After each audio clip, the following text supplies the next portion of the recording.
नमस्कार, मैं हूं दीपक और आप देख रहे हैं डीएसके टॉक्स। क्या हो अगर मैं आपसे कहूं कि अभी-अभी मैं अमेरिका का प्रेसिडेंट बन गया हूं, मैंने चुनाव जीत लिया है, अब ट्रंप नहीं अब डीएसके अमेरिका का राष्ट्रपति है। ये सुनकर के आप लोग मुझसे कहेंगे अबे डीएसके गांजा फूकना बंद कर दे, कौन सा गांजा फूक लिया आपने। लेकिन वो लोग जो कि मुझे इस तरह का ज्ञान देंगे, वही चिमकांडे जो है वो कॉकरोच जोकर्स पार्टी को सपोर्ट करते हैं, डिफेंड करते हैं। जहां पर कि वो लोग जो कि खुद को पढ़ा लिखा बोलते हैं, वो अपने घर से कोई डायरी लेकर के आ जाते हैं और कहते हैं ये डायरी नहीं है, यह संविधान है। क्या बात कर रहे हैं? और ये जो चिलगोजे हैं, ये चिलगोजे कोई और नहीं बल्कि आम आदमी पार्टी के आपियाज हैं और इनका बाप है वो पापिया केजरीवाल, जो कि दिल्ली में नौटंकी करता है, नकली सी तिजोरी बना करके लाता है और कहता है कि देखो ये वर्ल्ड बैंक की तिजोरी इसमें जो ब्लैक मनी थी हमने वापस से निकाल ली, इसमें दस्तावेज है वो हमने पब्लिक कर दिया, ये मोदी जी की तिजोरी है। कहने का मतलब है कि जैसी नौटंकी केजरीवाल करता था ना, वैसी ही नौटंकी ये सो कॉल्ड कॉकरोच कर रहे हैं। केजरीवाल नकली तिजोरी लेकर के आता था और यहाँ पर जो केजरीवाल के चिलगोजे हैं वो घर से कोई शेरो शायरी की डायरी उठा करके लाते हैं, ये संविधान है, ये डायरी नहीं है, ये संविधान है और हम तो भैया यहाँ पर प्रोटेस्ट करने आए हैं। Oh, really? और अगर कोई पत्रकार इन चिलगोजों से सवाल करता है कि भैया आप जंतर मंतर पर क्या करने आए हैं, तो ये चिलगोजे जो कि ना तो नर है ना मादा है, ज्ञान भी एकदम आधा है। कोई लड़का एकदम टकला लेकिन साड़ी पहन करके आ रहा है, कोई लड़का लंबी लंबी जुल्फे लेकर के कान में बाली टांग करके आ रहा है। और ये सो कॉल्ड जो एजुकेटेड लोग हैं जो कि नीट पेपर लीक के अगेंस्ट आंदोलन कर रहे हैं, इन झोपड़ी वाले चिलगोजों को नीट का फुल फॉर्म नहीं पता, इन्हें यूजीसी का फुल फॉर्म नहीं पता। लेकिन ये लोग पढ़े लिखे हैं और इनका बाप केजरीवाल, जिसने वो कोई डिक्के करके है उसे हायर कर लिया, वो डिक्के जो है वो अपनी दुकान खोलता है अमेरिका में। सोशल मीडिया पर इनके 20-22 मिलियन फॉलोअर्स हैं। उसे अगर हम अपने देसी स्टाइल में कन्वर्ट करें तो करोड़ों की तादाद हो जाती है। लेकिन वो लोग जो कि सोशल मीडिया पर तो करोड़ों की तादाद में है, लेकिन जंतर मंतर पर 200-250 की तादाद में भी नहीं पहुंच पाते हैं। जबकि इनसे ज्यादा लोग तो हमारे देश में जेसीबी की खुदाई देखने के लिए इकट्ठे हो जाते हैं। तो कहने का मतलब यह है मेरा कि सोशल मीडिया पर बोर्ड्स लगा करके या फिर बांग्लादेश, पाकिस्तान, ईरान या गल्फ कंट्रीज में जो ठुल्ले हैं जो कि 5-5 रुपए में बिकते हैं,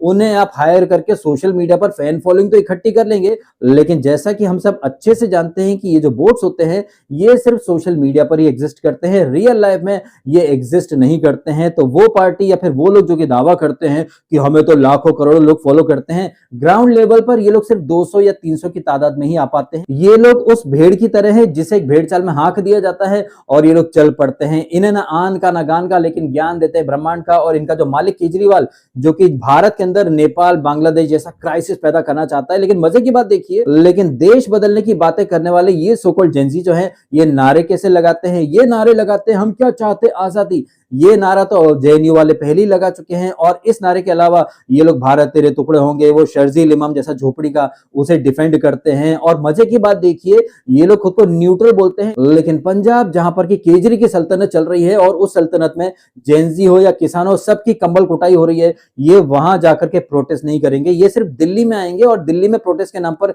इनका असली प्लान क्या था इसे भी समझ लीजिए। चूंकि हम सब जानते हैं कि अगर आपको प्रोटेस्ट करना है तो आपको कम से कम 1 वीक पहले लिखित में आवेदन करना पड़ता है, यानी कि रिटर्न एप्लीकेशन देनी पड़ती है। लेकिन ये जो कॉकरोच जोकर पार्टी है, ये लोग आनन फानन में सिर्फ 24 घंटे पहले अप्लाई करते हैं और ये मान करके चलते हैं कि हमारी जो एप्लीकेशन है ये सिरे से खारिज हो जाएगी। और उसके बाद हम लोग एक अलग नैरेटिव बनाएंगे कि देखो देश का जो जेनजी है उसे प्रोटेस्ट करने का अधिकार नहीं मिल रहा है, सरकार जो है वो बच्चों से डर गई है, सरकार जो है वो कॉकरोच से डर गई है। इस तरह के थंबनेल डाल करके वो जर्मन शेफर्ड जो है वो ऑलरेडी कई वीडियो डाल चुका है। तो ये जो लोग हैं, इन लोगों का प्लान ए ये था कि हमें प्रोटेस्ट करने की मंजूरी तो मिलेगी नहीं, इसके आधार पर हम लोग कलेश काटेंगे, गदर करेंगे, दंगा फसाद करेंगे और पुलिस हमें मारेगी तो हम लोग रील कटवाएंगे, फिर एक नैरेटिव बनाएंगे कि देखो देश की सरकार बच्चों से डर गई है, बच्चों को अभिव्यक्ति की आजादी नहीं दे रही है। इस तरह का इन लोगों ने प्लान सोचा था। लेकिन हमारे मोटा भाई तो 4 कदम आगे की सोच करके चलते हैं। मोटा भाई ने बोल दिया चलो भैया पहली फुर्सत में इन लोगों को परमिशन दे देते हैं। और चूंकि ये लोग पहले से मन बना करके आए थे कि हमें कोई परमिशन नहीं मिलेगी,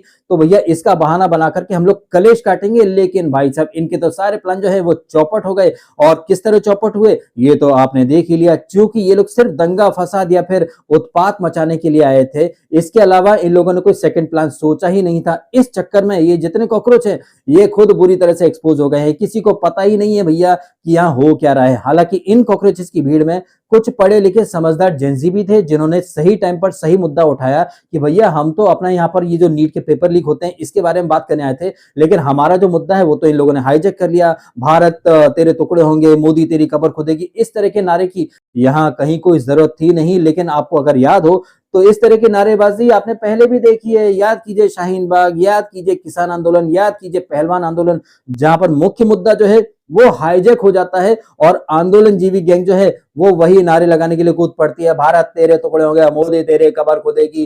कहने का मतलब यह है कि ये जो अर्बन नक्सल्स हैं, जिहादीज हैं, या जो आम आदमी पार्टी के जो पिल्ले हैं, ये हर जगह कूद पड़ते हैं देश का माहौल खराब करने के लिए। और जंतर मंतर में भी ये लोग यही करने के लिए कूदे थे। लेकिन हमारे मोटा भाई जो हैं वो, जैसा कि मैंने ऑलरेडी कहा, ये 4 कदम आगे की सोच करके चलते हैं। और मोटा भाई यानी कि हमारे देश के गृह मंत्री यानी कि अमित शाह जी, उन्होंने ईट 5 स्टार डू नथिंग वाले अंदाज में ये जो कॉकरोच जोकर्स पार्टी है इन्हें एक झटके में एक्सपोज करके रख दिया है।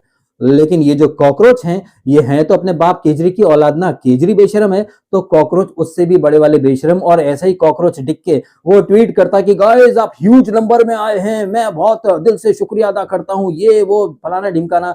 जबकि देखा जाए तो भैया 20-22 मिलियन आपके फॉलोअर्स, लेकिन ग्राउंड लेवल पर 200-300 से ज्यादा लोग आ नहीं पाए, उसे भी ह्यूज नंबर्स में आ पाए। ये देख करके आप अच्छे से समझ सकते हैं कि ये लोग कितना सस्ता वाला गांजा फूंक करके बैठे हैं, अपने अलग ही ख्यालों की दुनिया में रहते हैं। और ख्यालों की दुनिया में इन्हें लगता है कि हम 4 नारे लगा देंगे उससे सरकार बदल जाएगी, और रविश को या फिर वो वुंगशुंग बांगड़ू जो है, क्या वो लद्दाख का जो साइंटिस्ट है, वो उसे बुला लेंगे, या फिर कुछ और जर्नलिस्ट को बुला लेंगे, अरफा बरफा जैसे लोगों को बुला लेंगे और एक माहौल सेट कर देंगे। तो भाई ये ख्यालों की दुनिया है। और जैसा कि हम सब जानते हैं कि अपने ख्यालों की दुनिया में आदमी खुद को कुछ भी समझ सकता है, उसे हर चीज की आजादी होती है। ठीक वैसे ही जैसे मैं खुद को अमेरिका का प्रेसिडेंट मान लूं तो ये मेरी आजादी है, लेकिन ये आजादी सिर्फ ख्यालों तक है। लेकिन इस बात का एहसास इन बेशरम गांजा फूकने वाले कॉकरोचेस को करवाए कौन? खैर, इन सारी बातों के बारे में आपके क्या है ओपिनियन, आप भी कमेंट करके अवश्य बताइएगा। फिलहाल आपने समय निकाला, वीडियो देखा, आपका बहुत बहुत धन्यवाद। Thank you so much.